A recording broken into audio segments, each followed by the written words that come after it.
Assalamu alaikum wa rahmatullahi wa barakatuh. Welcome to your TV, Huda TV, Guidance to Humanity, and welcome to our program, NASAHA KWA UMMA.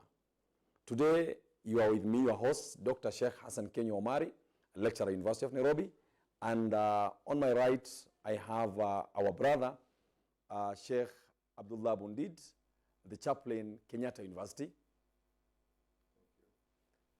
And Alhamdulillah, we also have with us our sister, one of young doctors in our country, Dr. Muna Abdi Aden.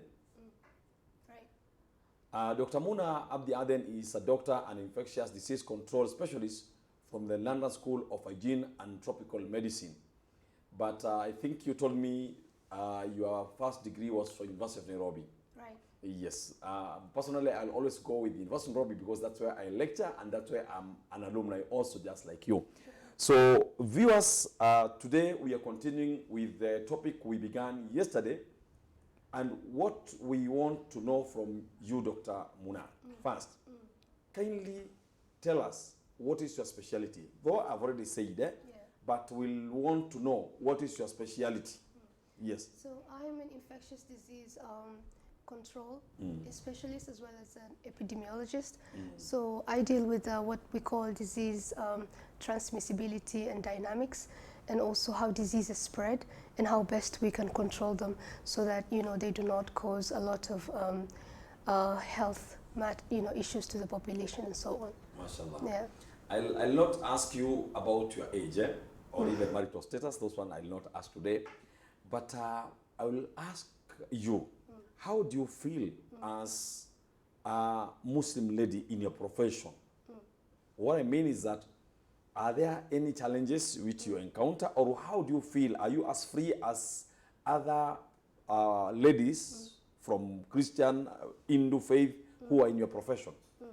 I would say, first of all, that I'm very privileged and very blessed. Alhamdulillah, I do not take the, blessings that Allah has given to me for granted, because we have a lot of brilliant people out there, but perhaps they may not have had the opportunities that I have.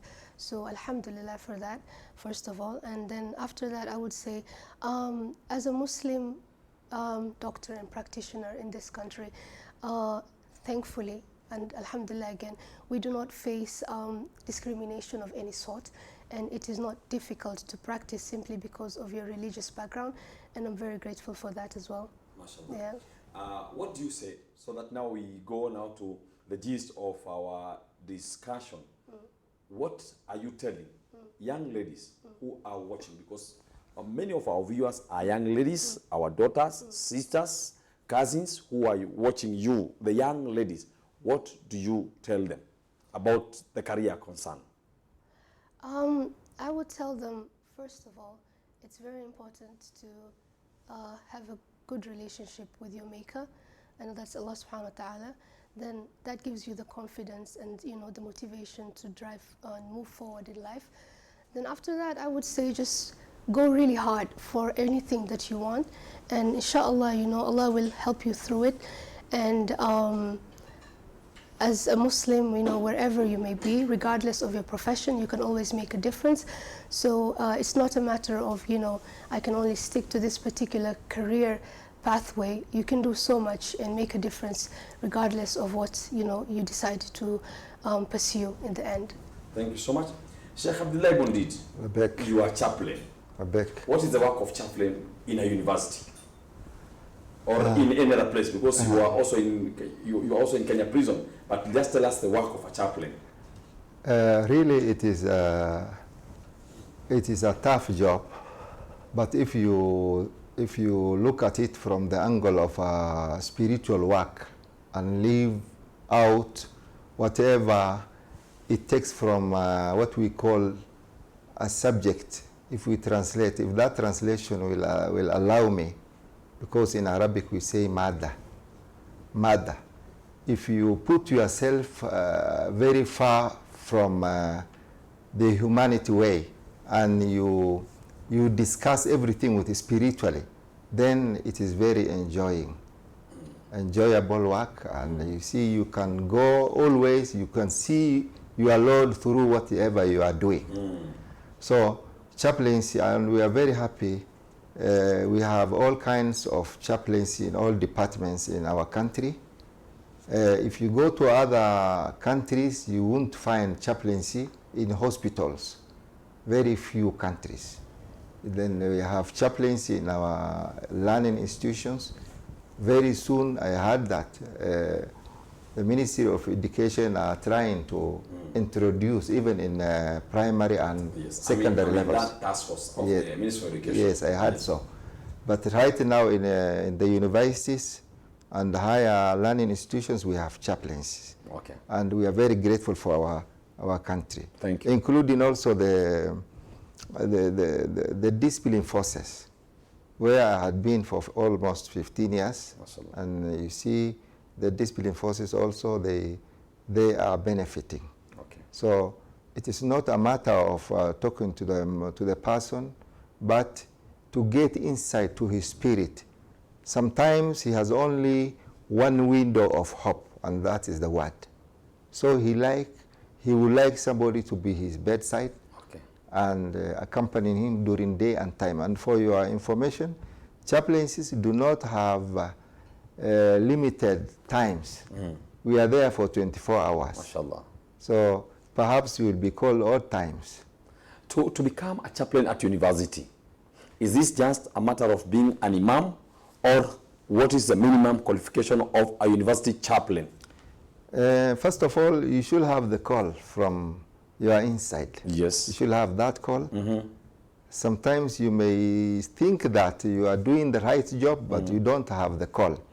Sometimes you are not being appointed by the government or the authorities, but you feel your inner will feel, the subconscious mind will float on top of your heart and tells you something is going bad somewhere. And then you find yourself just scrambling and just to go and wrestle with that problem. So it means the call is there. Okay. Now let me ask you, a ma'alim, we have many ma'alims of duxis. We have many imams teaching in our schools who don't have university degree, they don't have a master's degree, they don't have a PhD. Can they become university chaplains? That's my specific question. No, the universities have got their own rules and regulations. You should be having a certificate, a graduate, especially from relevant and reputable institutions. Me, I'm a graduate from Medina University. I was there for 4 years. It doesn't mean somebody who is a graduate from Azhar does not qualify to be a chaplain. Then do you have a master's degree? I have master's, I have PhD. Thank you. So That's all I wanted to know. That one, it will only add for the, but you can be a chaplain when you are even undergraduate. If you feel the call and also you're doing the right thing and you are being trained.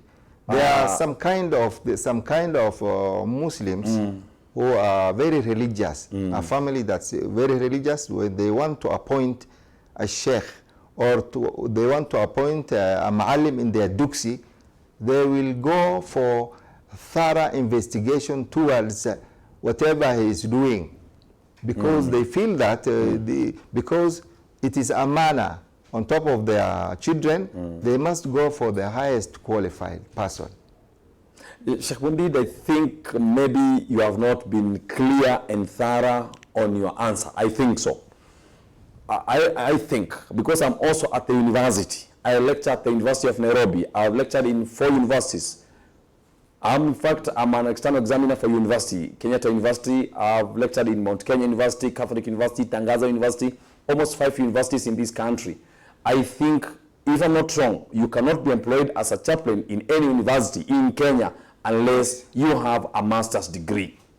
That's what I understand. Yes, so it's important for viewers to understand that to become a university chaplain, you need a master's degree. So it's upon all imams in the mosques who want to join and become university chaplains to now start going for undergraduate and the postgraduate, then they join the call.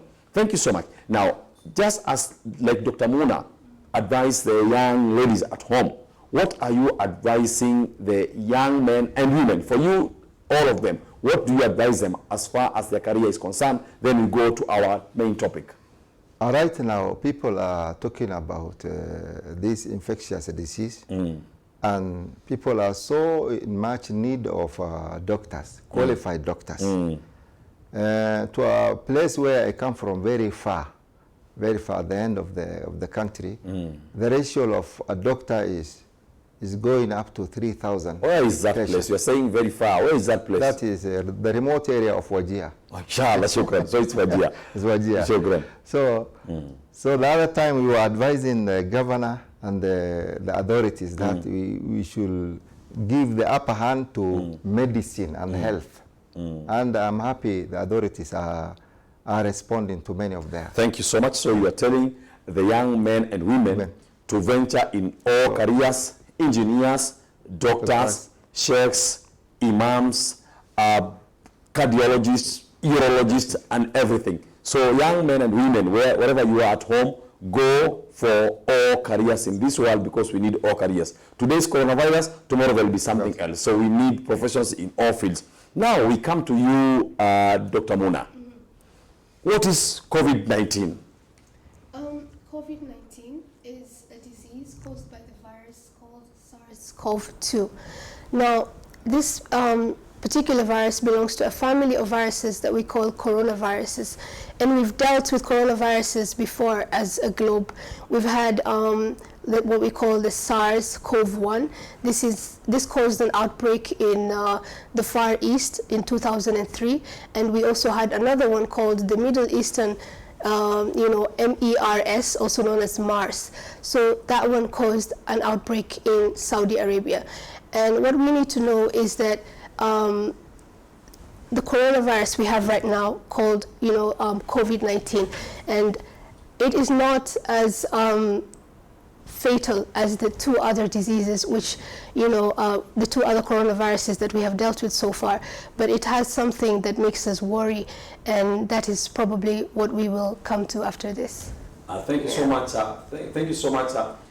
Dear viewers, as we are in this studio now, we understand that prayers are already beginning at State House, Nairobi. So it's upon each and everyone to start watching, so that at least you see how prayers are conducted there.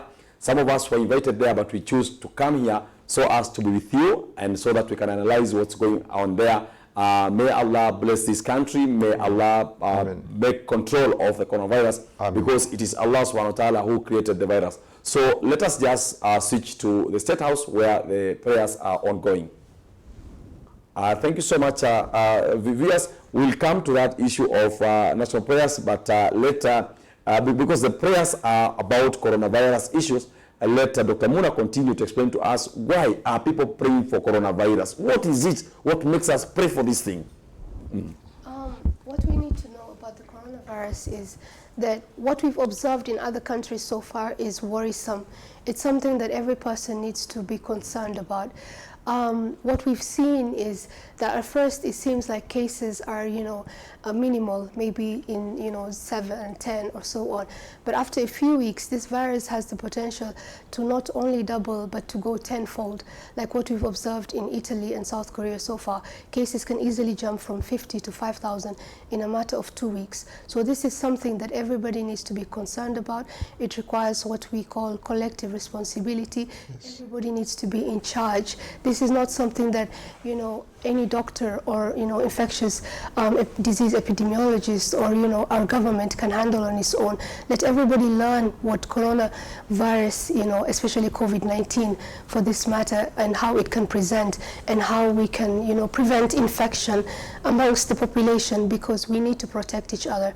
That is why we're having the prayers, because we need solidarity and unity at this point in time. Thank you. Thank you so much, Dr. Muna. Sheikh Abdullah Bundit. Labek. I understand you are also a member of Al-Wahda Muslim Teachers Association. Yes.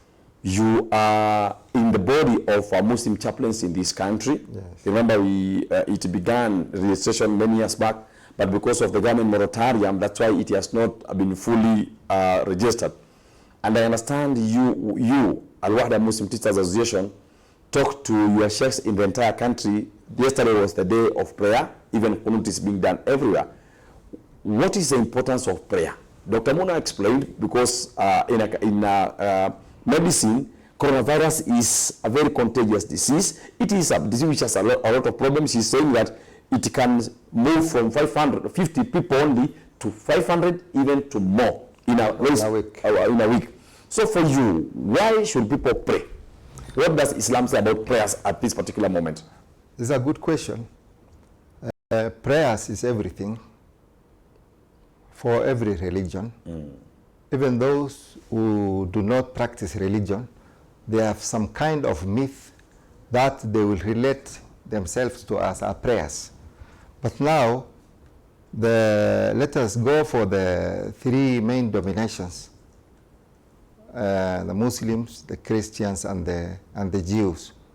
These are the major religions. We have so many other religions. We have Sikhs, we have Buddhas, we have so many. We have Shintoism, Jainism. Yes, but now, when I suggest these three, it doesn't mean the others does not exist. Now, each and every faith will go for prayers, dua. Probably the formula will be different from each other. Even we ourselves, the Muslims, we have so many what we call divided sub-faiths, and we call it madahib. Some will allow qunut. Some will say, no, it is not time for qunut.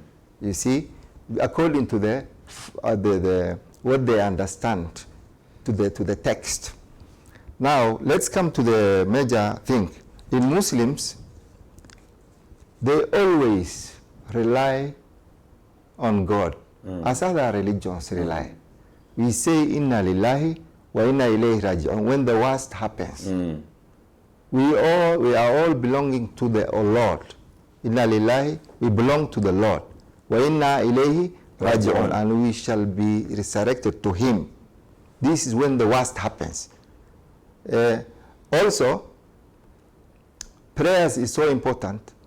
They say prayers can move mountains. Prayers can move mountains. The mountains shouldn't be physically. The mountains we are talking about, and the rocks and the difficulties are in our hearts. So when you pray, we pray to the Lord, and there is something that is connecting to our Lord directly. Even if you are under resurrection, under tough, what we call restrictions, like prisons, whatever, you have one connections with your Lord that nobody can disconnect. Mashallah. You see, during the night, that is why we are told the best prayers is during when the people are sleeping, everyone. And you are talking directly to your Lord. Whether you are in a dark room, whether nobody is seeing you, that one does not matter. When you have that connection with your Lord, it is so enjoying. It is so relevant to your humanity that you see whatever you are given in this world is so small. Sometimes when you get the touchings of the Lord, anytime, you feel that you are not denied anything in this world. You are told that, oh, your house has been burned down, you feel that that is nonsense. The Lord is there. Okay. Dr. Muna, Yeah. do medical doctors pray? Well, of course we do. Okay. No doubt about that. All of you or some? Because I've had some say, no, this is about science. The world is about science. This is nature. I'm not really sure if I know anybody who, says that as of now. We all know that, there's only so much that we can do.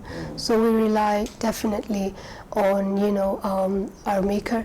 And it depends. Obviously, we have Muslims, we have Christians, but I highly doubt that there's anybody at this point in time who thinks they can take care of a pandemic by themselves. Yeah. Now, tell us, Dr. Muna, in your career journey, what role has religious leaders played? from when you are young up to where you are now. Tell us the role religious leaders have played in making who you are. Well, I would say that for me, when it comes to religious leaders, I tend to listen, to obviously everybody has, their favorites. So what have they contributed to my journey so far? I would say they've contributed encouragement.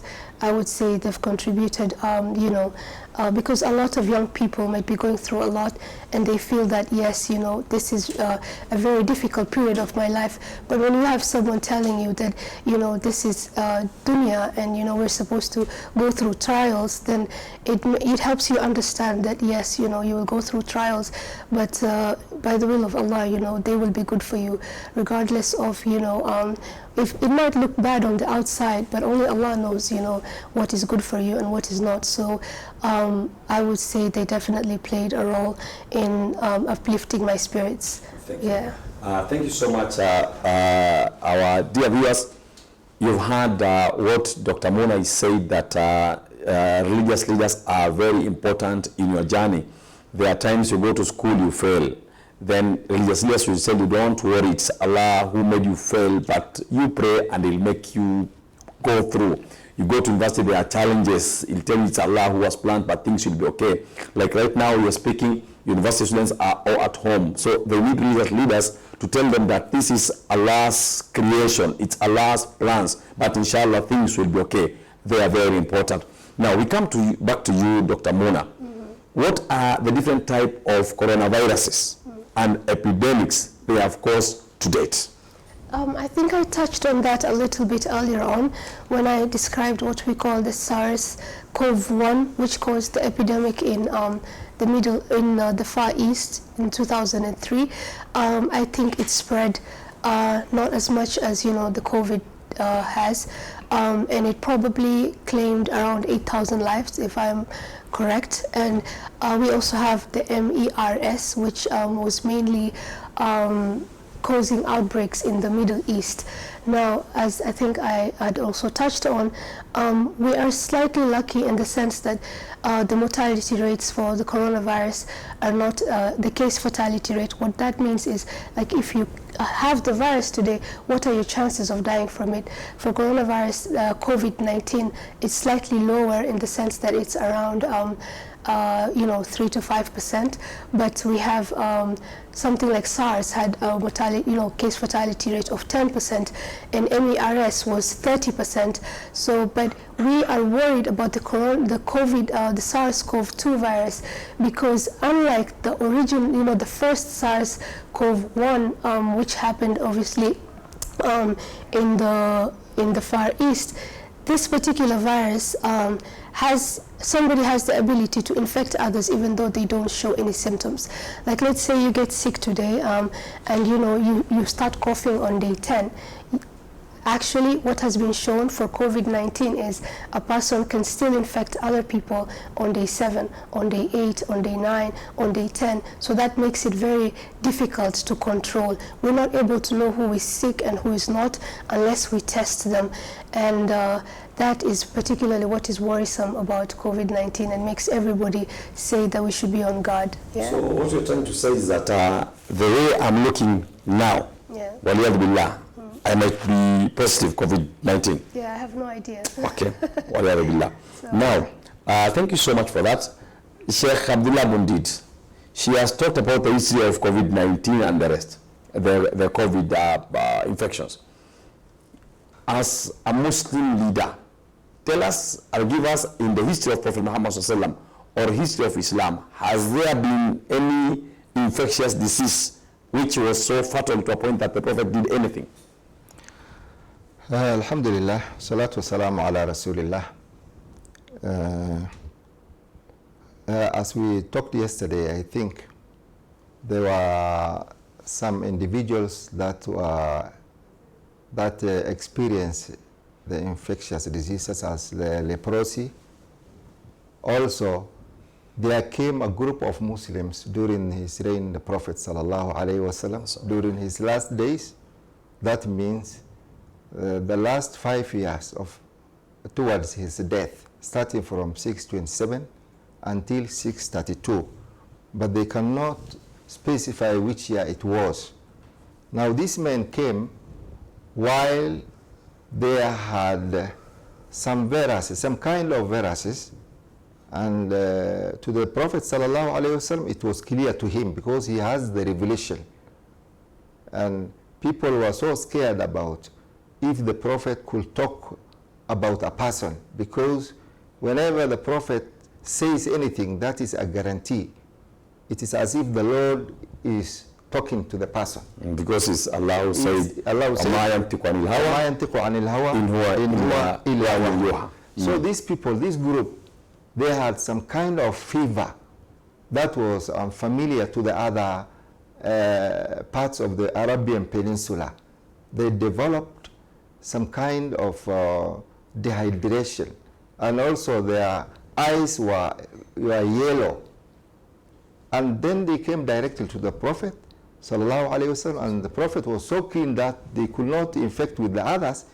He directed them, these people should go immediately to where the camel, our camel, the Muslim camel, as you see the place where they used to keep the camel. So they should go there and drink the milk of the camel, and they should add on top of that what we call the urine of the camels. So adding the urine of the camel to the milk to drink. Okay. So these people went there, and when it is you can find that one in Bukhari, also in Muslim, also in other spaces like Abu Dawud. I'm not sure about Ibn Majah and Abu Dawud, but when they went there, these people, you see, it was punishment from the Lord. It seems that they were doing something, and you see, unfamiliar. Okay. They were like criminals. Okay. So when they went there, then they handed the message to the person who was controlling the camel, Muslim camel. It's almost 2,000, 3,000. Then they drank the milk for 7 days, and they added the urine of the camel. People are talking about the urine of the camel, whatever. I'm not a medicine. Thank you. Thank you so much. So what happened? Let me continue. Then these people, they became healthier. After becoming healthier, you see, they raided the camel and they killed the person. Okay. Thank you so much. Thank you so much, Sheikh Bundid. Thank you so much, Dr. Muna.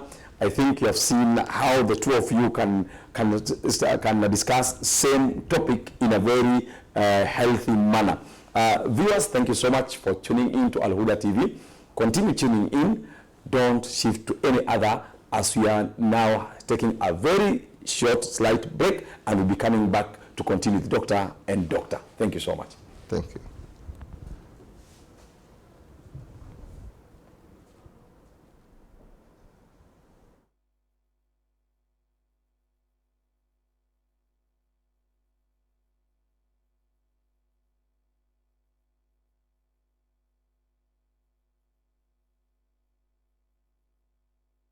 Being in contact with contaminated surfaces or objects with the virus.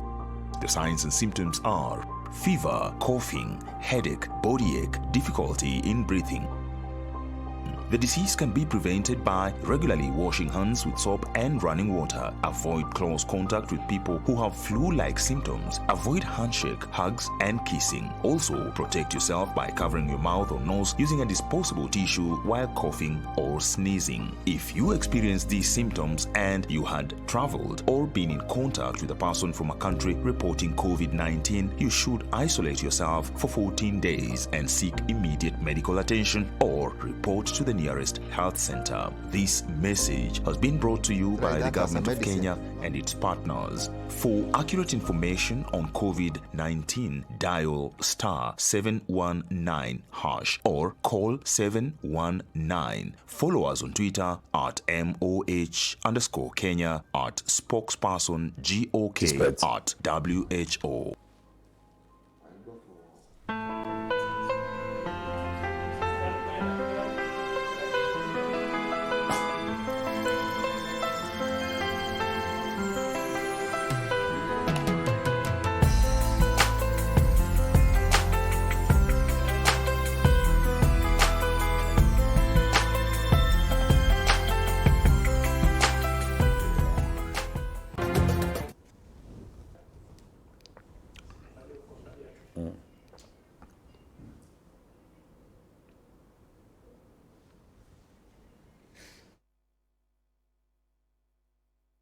Now, Bismillahirrahmanirrahim.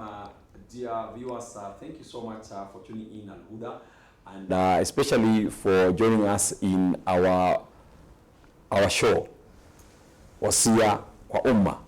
One person was asking me yesterday. I was walking in the streets. Doctor, thank you so much for the program. But what does Wasia Kwa Umma means? I told the person Wasia Kwa Umma means advice to the society, and that's why we are having advice here from our doctor and our doctor. Both of them are doctors. Today you have three doctors: doctor, doctor, and doctor. And sometimes you can say doctor. Now, dear viewers, we were talking about corona. You have been told what COVID means, how it began, and some types of COVIDs. Now we are coming to how it is spread, and we will take that question directly to Dr. Muna. She's a very young doctor, and that's why we are proud to have her with us here. I have already seen many people telling me and congratulating me for bringing you, and also at the same time congratulating you to come to talk to people because you are motivating the young to be like you, inshallah. So take focus, doctor, so that others will start following you. Now, how does coronavirus spread? Well, what we know so far is that it spreads via what we call droplet transmission. And what does that mean? It means if somebody was to cough or sneeze, and you were, close to them within less than 1.5 meters, then it might be possible that those droplets might fall on you. And, we also say that, if you touch surfaces that have the droplets on them, and then you go on ahead and touch your face, the virus is aided into the body by you touching your own face. As of now, we're not. There's so many different, publications coming up regarding the virus because it's obviously just 4 months old. So we're not sure after somebody sneezes how long the particles stay in the air. But what we're sure about is that. Keep your hands clean, do not touch your face as much as possible, and, observe what we call cough etiquette. If you would like to cough on your sleeve, or, use a tissue as long as you dispose it off hygienically as well. So, yeah. Now, Dr. Muna, right. You are talking of touching your face. Let me ask, for example, for HIV and AIDS, we understand it's a matter of blood contact or fluid contact. We understand that for HIV. And for some others, it is airborne. Now, does it mean if I touch the coronavirus contaminated surface, yeah. How, if I touch here, for example, yeah. if I touch here this way, do I get infected, or it must go to my mouth or the nose or the eye? The reason why we say avoid touching your face as much as possible is, you might not touch your nose or your mouth at first, but you will go and touch your face again. And at some point or the other, you will touch your nose and your mouth. At this point in time, I can't say that, if you were to touch your cheek, would you get the virus or not? I'm not sure about that, but I'm just, what I'm recommending is that as much as possible, keep your hands clean and try not to touch your face as much as possible. Yeah. I haven't seen an issue of behavior change. Right. Because you see some people like their faces so much, especially ladies. Men sometimes have no even issue. But ladies, they are so concerned about their face in the morning. They have to make their eyes and everything. So it means that now people have to start changing their own behavior. Because you must psych yourself that today, I always touch my face like 20 times, but today I'll try never to touch it. Well, if your hands are clean, then you can touch your face. Oh. What we're trying to prevent is touching your face while your hands are dirty.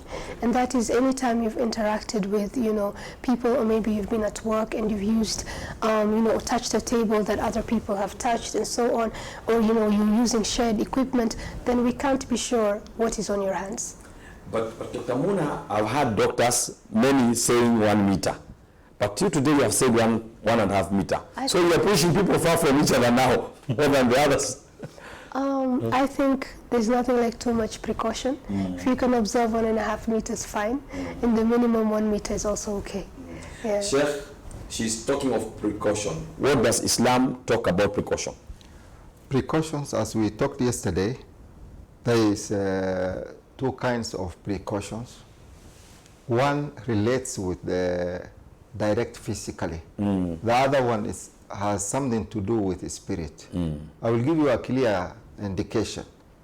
We are told when we are going for toilet, for example, before you enter the toilet, you should recite the dua and say, Allahumma inni a'udhu bika min al-khubuthi wal khaba'ith. You seek refuge from the Lord that when you are entering this room, that the evil, the she evil and the he evil will not in any way harm you. You see, this is something concerned about